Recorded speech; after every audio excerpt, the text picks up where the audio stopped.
and welcome to Full Story. I'm Van Nguyen. On tonight's program, I am joined by Vietnamese-Australian visual artist Phuong Ngo. Through many of his photography, video and installation artworks, Phuong explores the individual and collective Vietnamese identity. His works have been featured at the National Gallery of Victoria, as well as one of Australia's premier venues for the exhibition of contemporary photo-based arts, the Centre for Contemporary Photography. His next large exhibition will be held at the Substation in Melbourne's suburb of Newport, in conjunction with the Human Rights Arts and Film Festival next May.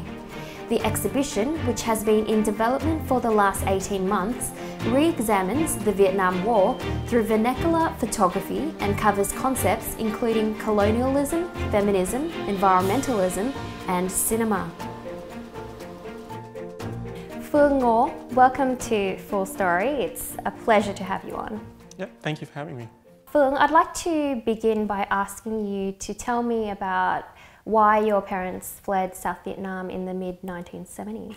They actually left in '81, but my dad kind of helped people flee from about 78. I guess the reason why they left is very similar to why most people left, and that's the fear of the communists. They didn't like the regime, it was oppressive, but also for economic reasons. My dad wanted to leave because he wanted a better life for the children, and that's a very common narrative within the Vietnamese community. Was that painful for them? I think with regards to my dad, he needed to get out because of what he was doing in the lead up to them actually leaving, and that was organising boats for people to leave on. It meant that he was an enemy of the state and that he was quite wanted, and people knew what he was doing.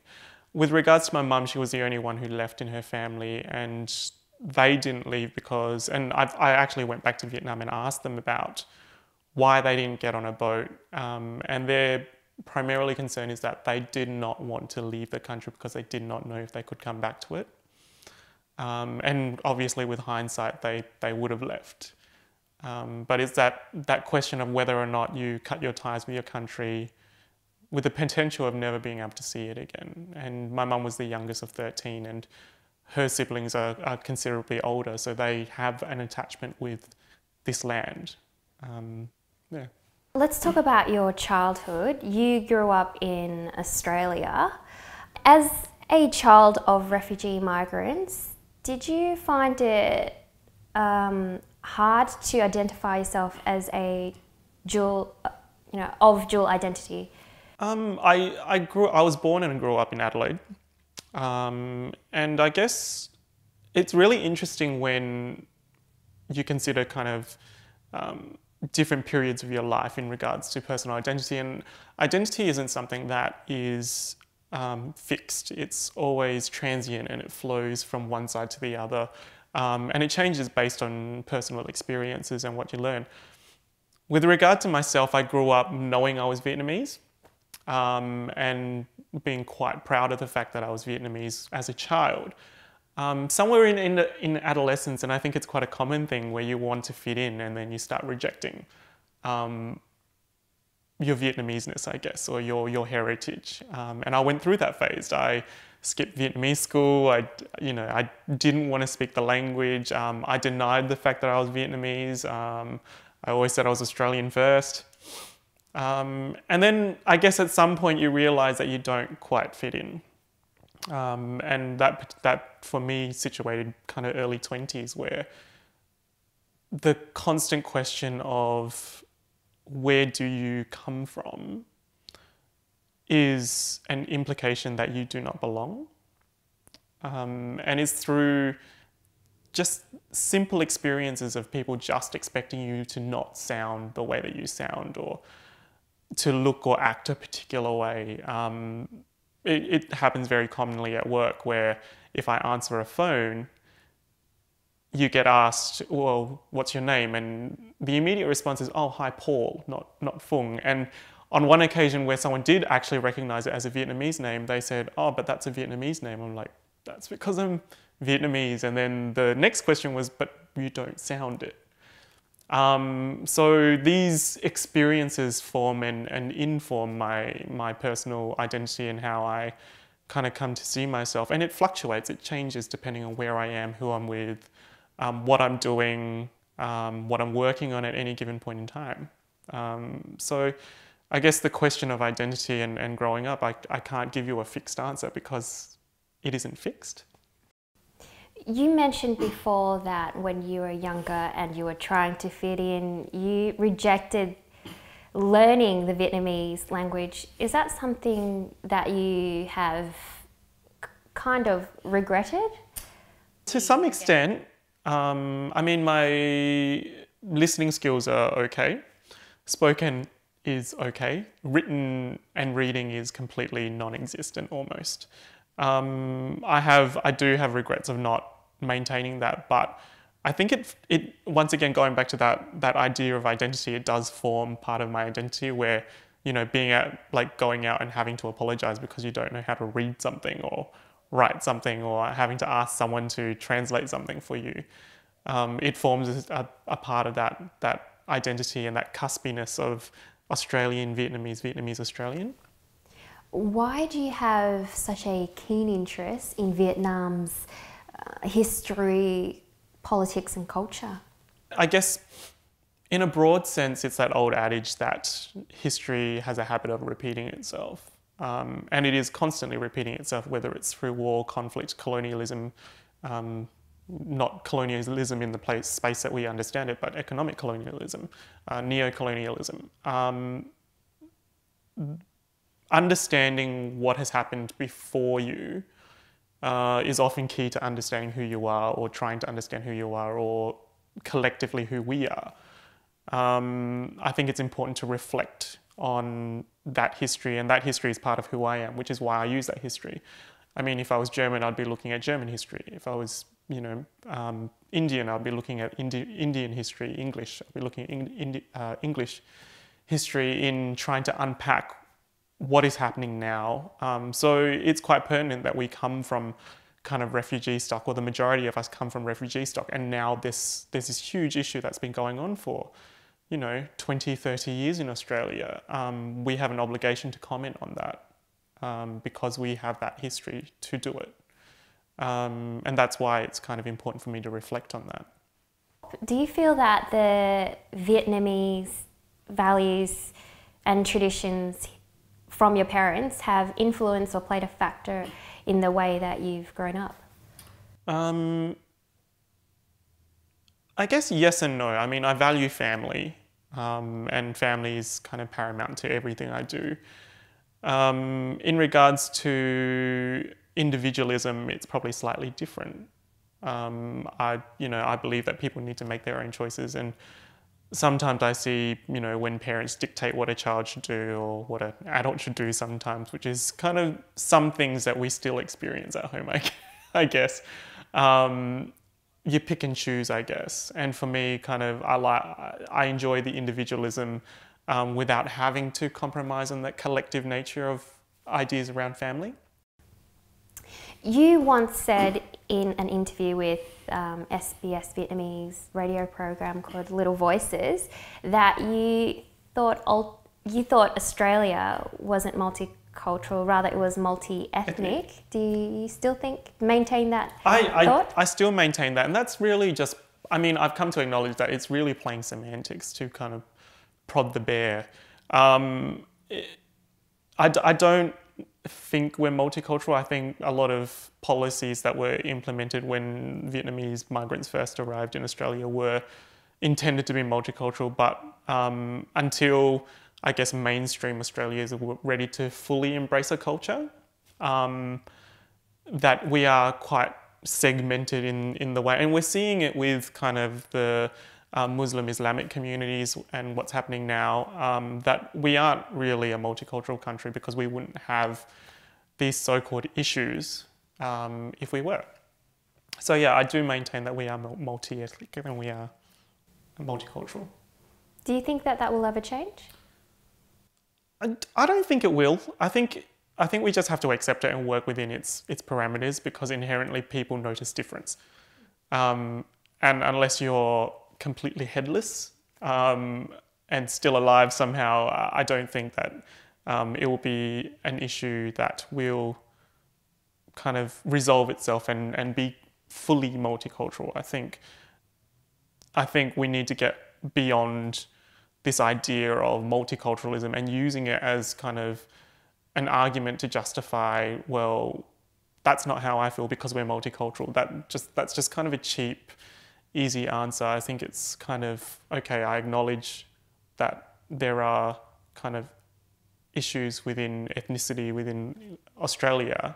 How do we address this to make people more inclusive?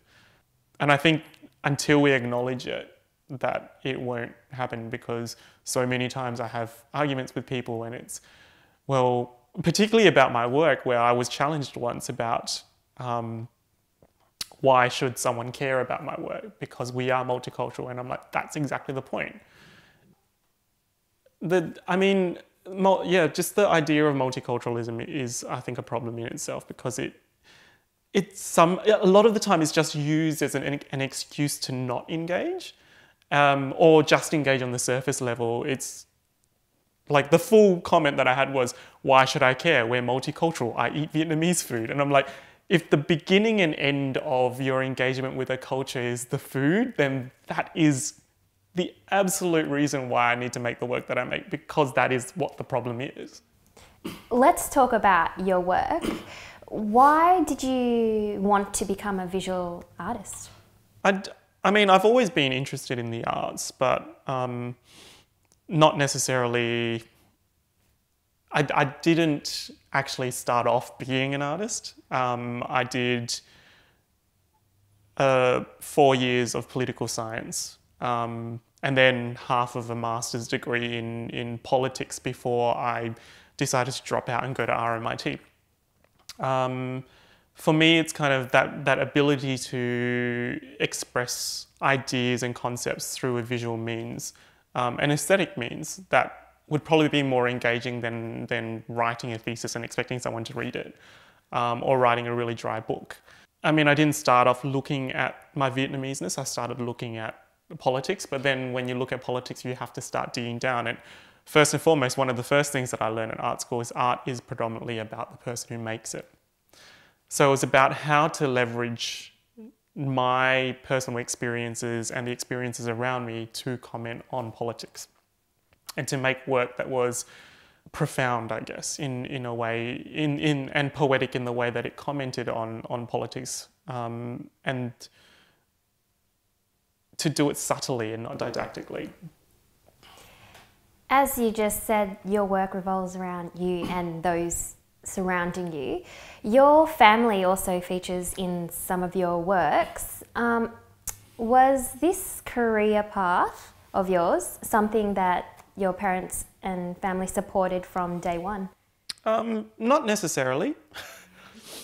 I guess it's kind of, the expectation is that, your parents travelled far and in dangerous waters for you to be able to kind of, I guess, not become a doctor. Luckily for me, my parents weren't keen, like they weren't kind of pushy in the sense that you have to be a doctor, you have to be a lawyer, but you had to do something that was, I guess, employable, because they struggled so much with earning a living and raising a family. So for me, luckily, I did the mum and dad degree, which was the politics. And my dad does enjoy politics and economics above anything else. And politics segued into a job with the federal government. And then because I did the mum and dad degree, I could go into arts. But the idea of me dropping out of an MA and Melbourne Uni and going to pursue arts was something that was questioned for a while, until I guess they saw the outcomes. And it says a lot that they've come around to kind of being very supportive. I guess when I did tell them that I was dropping out of my MA to go to art school, my dad's first response was, "Are you sure?" Followed by, "Well, it's your life. You've already completed, 2 degrees. You've got a stable job. Do what you want." So it also came with the idea of, actually moving out of home, leaving Adelaide, and realising that, holy cow, I am an adult and I can make my own decisions. And I don't have to follow this formula of going, you know, undergrad, honours, master's, PhD. You know, I can actually do what I'm really interested in, and that was art. Let's talk about one of your exhibitions. It's titled My Dad, the People Smuggler. Your father recounts the journey that he had from South Vietnam to Australia. Has this artwork been well received? The work has been really well received. So it was made over the course of 12 months. It involved several trips to Adelaide to interview my dad, and then a trip to their refugee camp through Vietnam to kind of retrace the landscape, so the places. So really what the video work did was contrast my experiences of these spaces with his narrative. The work was shown at Coonahan Gallery first, and then it was shortlisted for a couple of art prizes, and one of them was the National Portrait Gallery, so it was shown there for a while. The work in itself is utilising, as I mentioned before, utilising an experience from the Vietnamese community to comment on what's happening today in Australian politics, particularly with the violations of human rights against the current crop of refugees that are arriving in Australia. It also comments on kind of the really kind of intense othering that happens in Australia when it comes to refugees, and this idea of the villainous other when it comes to refugees and people smugglers. I'm not saying that what people smugglers are doing, you know, the exploitative habits of people smugglers in kind of today's narrative is anything similar to what my dad did, but this is just putting a spin on that to make people question what it is that we are reading in the media and how it is being received, and putting a face to it, I guess. Trong cái đêm đó thì rất là tối, hình như là trong cái đêm đó là 30 âm lịch, không có trăng. Thành ra tàu đi ra mà đi xuống thì khách rồi xuống an toàn, không có bị phát hiện. Nhưng mà khi ra tới cửa biển thì trời mưa bão đen thui, không thấy đường. Thành ra bị biển động mới vô bờ. Tàu mới bị tấp vô bờ, ra không ra nổi, tấp vô bờ. Thì trong lúc tấp vô bờ đó thì khoảng chừng 2-3 giờ sáng, ba mới dẫn chia những cái đám người đó mới dẫn vô rừng trốn. Thì đi tới, tại vì mình lúc đó là mất phương hướng, không có còn biết ở đây là đâu hết á, thành ra không có biết. Đi dẫn tới sáng, hừng sáng đó, thì bị công an phát hiện. Ba mới dẫn người chạy, thì chạy vô cái chỗ mà người lính của Việt Nam Cộng Hòa bị ở trong đó cải tạo, trong cái trại tập trung cải tạo. Thì bà chạy vô gần cái đó thì bị quân đội của Việt Cộng bắt. You've also got another artwork titled Article 14.1, which refers to the Universal Declaration of Human Rights. Can you tell me a little bit about what that involved? So this work was developed through Next Wave Festival. It was developed over the course of about 18 months. And it basically involved, so after I made, I guess going back, after I made the work My Dad, the People Smuggler, there was this, the whole reason of making the work was to try to get a closer and a better understanding of my parents' narratives. I went away realizing that I was actually further away, and this romantic notion of trying to live someone else's experience or trying to understand someone's experience was completely flawed. And then the question then arose as to, do I keep pursuing this or do I call it a day? And obviously I continued to pursue it. in complete acknowledgement that it would fail no matter what I did. So in pushing the boundaries a little bit further in this, in understanding kind of the way in which the Vietnamese community have an obligation to comment on what's happening today, Article 14.1 was developed. And with that work, it first involved myself living in a gallery for 10 days off what my parents had on their boat, which was sugarcane, condensed milk, dry packet noodles, and kind of bits of dried rice, but in very small portions.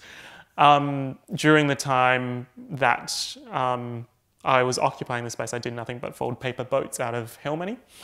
And then the public were invited to come in and listen to stories that I had recorded from mostly Adelaide, Melbourne and Sydney, of either second generation Vietnamese retelling their parents' stories or the first generation retelling the stories. And they listened to these stories while folding the boats. I think in the end we folded about 9,000 to 10,000 boats in 10 days. And then it was taken down to the Yarra and burnt. So all these boats were burnt to honour the people who didn't succeed in their journeys. And, you know, it's estimated that 500,000 people died at sea. So this was kind of my way of acknowledging that this is still happening. And it happened to us and it's happening to other people. And yet when people arrive seeking help, Australia doesn't just ignore them. They treat them as inhumanely as their governments that they're fleeing are treating them. It was really interesting to see how people reacted to the work. There was about 8 hours of audio, and there were people who actually sat and kept revisiting the work, which was quite beautiful. You know, just people's emotional responses to a lot of the work. Or this particular project was quite inspiring to understand that although our government is almost a machine in the way that it responds to boat people, that the general public aren't. Earlier you said that you wanted a better understanding of your parents' narrative. Do you find that their recollection or memories of past events have faded, and has that in effect, does that contribute to your work? I think the holes in memory are really interesting, and I think that memories as a whole are fluid, and they change over time. You remember things, you forget things, you re-remember things, and I find that that's what's really interesting about concepts around memory. And even when we talk about kind of history, there's always fluctuations in history depending on who you're hearing it from. So I guess there are holes that will or have eventuated over the course of 30 odd years since they left Vietnam. But I find that is what's key to the work. It's what's interesting. It's when I was going back to my dad, the People Smuggler, when I was making that work, it was kind of talking to my dad, interviewing him back home in Adelaide, and then going back and re-editing and finishing the work, and then calling up to check some facts, and then him just mentioning that he was in prison, and then having to book a flight and going back home a week before the exhibition opened, re-interview him, remake the work within a week. You know, that those kind of experiences are important and key to what makes the work. It's the fact that when someone watches the video, that they have an open mind to the fact that this is documented over a course of a couple of weeks, and that the holes change, and sometimes his tone changes and he reiterates something, or he takes something out, or he adjusts his dates as he goes along, because as I said, memory is fluid. It fluctuates. Do you have difficulty penetrating the essence of the individual or collective identity of the Vietnamese diaspora? I guess it's a tough question. when I make work that comments on the identity of the individual and collected identity of the Vietnamese diaspora, individuals obviously myself, and collectively is wider. I guess I'm making it from a very personal point, so in that regard, no. But when it comes to engaging with the Vietnamese community, there's always challenges, and it's a community that's been tapped dry almost. Language gets in the way, kind of particularly because my Vietnamese community is based in Adelaide. It's really hard to kind of get a foothold in Melbourne, which has been a real challenge. But for me, it's always really hard to explain to someone what you're doing as an artist. It's kind of, when I was making Article 14.1, I approached a couple of senior groups and other Vietnamese organizations, and it's just this blank stare right back at you going, you want to do what? Trying to explain the work to my parents where they were like, we went on a boat and did that so that you wouldn't have to do that, and now you're doing it. Trying to explain to them what it means to be a contemporary artist without saying I paint is always a challenge. And I guess one of the challenging things sometimes I have to consider is when I was developing Article 14.1, it was really challenging when I went to the seniors group. And although they were telling me their stories, they were adding, but we're not like the current refugees. And then buying into what was being spread by the media and the government, which I found really quite sad, that there was a lack of correlation between their own experiences and what the current group of refugees were experiencing. And it was sometimes as simple as, oh, well, they have navigation, they have radio, they have all this digital technology that we didn't have, they have it so much easier. Right down to the point that, they beat their women and we don't. When clearly, sociologically speaking, within society, the Vietnamese community in the early 80s, there was rampant, spousal abuse. So I mean, it's a bit sad that, and these are the challenging things within the work that I do, and sometimes the alienating things is that, how do you engage in a discussion when you're not politically aligned with what's being said? Phuong, are you working on any projects at the moment?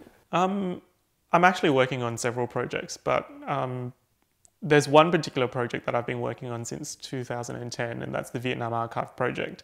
And it's a collection of vernacular materials from Vietnam, or America usually.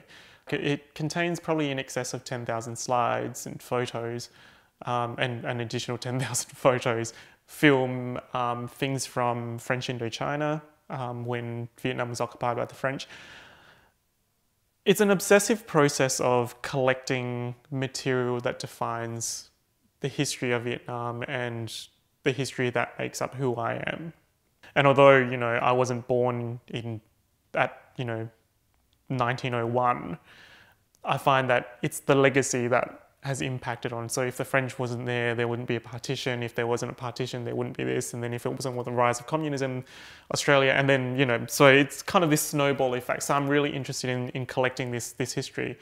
A lot of it is American soldiers and their photographs from the war and their lived experiences. So not what we've seen in the media or the famous photos from the Vietnam War, but these are photos that were shot by young men who were just working, I guess. I guess that was their job, so they were working. So there's a lot of monotony in them, but I'm developing a project for the substation down in Newport, and I think Newport is a very important location to situate the work because of the closeness to the Vietnamese community in Footscray. And so what's happening now is that these images are being reworked into contemporary artworks that will be commenting on anything from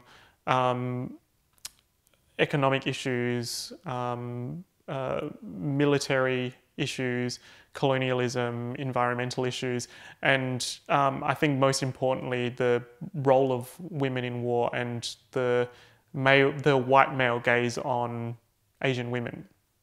You know, these works are large-scale works, and this project has been going on. I mean, the Vietnam Archive project was started in 2010, but I've been working on this particular exhibition since the beginning of last year.